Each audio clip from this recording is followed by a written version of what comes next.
guys, it's Criselda and today I will share another artwork of mine. Let's go!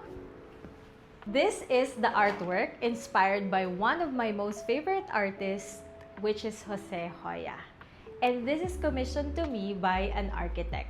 It will be placed in his home. When he asked me to do this artwork, he asked me to create something that will evoke peacefulness and tranquility.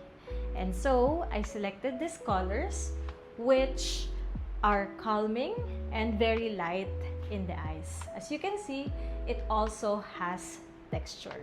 This is a triptych art. As you can see, it's on 3-piece because these types of artworks fit the big houses, especially if it will be in a big wall, usually parallel to a chandelier. If you are also interested to buy my artworks or commission a new one for your new house, send me a message and let's talk.